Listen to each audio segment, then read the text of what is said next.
Good evening, everyone. Welcome to Teen Empowerment's 27th Annual Peace Conference.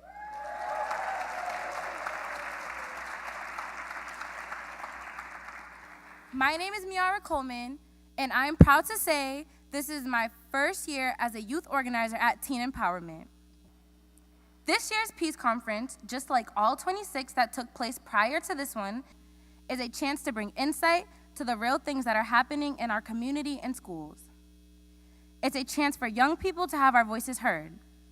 And it's a chance to make sure youth and adults are self-reflecting so that instead of being a part of the problem, we can use our energies to make things better for our generation and those that will follow us. An important part of this is recognizing the determination, accomplishments, and lives of young people who are committed to living out the values of love, positive change, and justice. So as we've done for the last 3 years, we want to begin the Peace Conference by recognizing a young community activist with the Evan Gilmer Youth Activism Award. Evan worked as a teen empowerment youth organizer from the time he was 14 to the time of his death from the illness of depression at the age 19. Evan exemplified what it meant to be a teen empowerment youth organizer. He was a fighter for justice, he was outspoken, he was funny, and he was brilliant. You could always depend on Evan to be there and be prepared to speak out and let the world know what he thought. He used his voice to speak out for expanded year-round youth leadership jobs. He worked hard talking with police to help them understand what they needed to do to improve their relationships with youth and community. He spoke with state senators, representatives, mayors, governors, and whoever he needed to talk to fight for better opportunities for youth. Recognizing Evan is especially important to me as I think about how I got here today, because I have struggled with some of the same issues that he had to deal with in his life. In my middle school years, I began to feel lost. I did poorly in all of my classes because my motivation just wasn't there. I would either be late getting to school or not show up at all. My teachers didn't understand, and my family didn't understand either. I started getting into fights and misbehaving. I got suspended so many times. I remember how bad I felt when I received one of my report cards and it was straight Fs.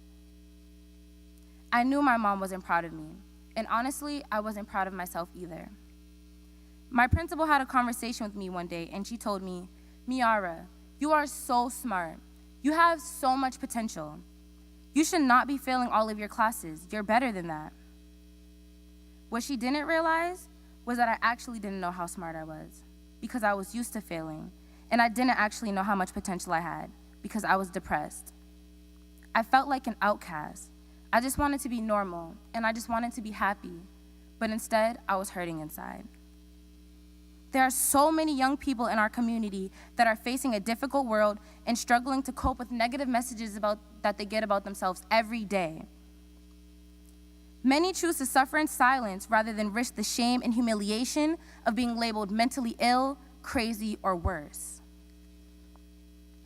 Mental health and support is not discussed enough, nor is it normalized.